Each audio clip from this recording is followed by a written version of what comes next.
Chok, ano naman yung maipapayo mo sa ating mga viewers na nanonood na gustong magnegosyo, mga kabataan na gustong magnegosyo para maging successful din katulad mo?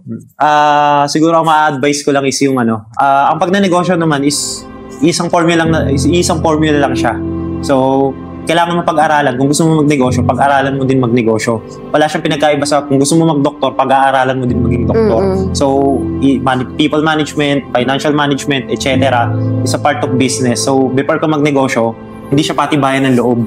Nasa patibayan siya mag-aral. So, pag-aral mo, execute mo, gawin mo. So, hindi totoo yung it's about puro persistency, motivation.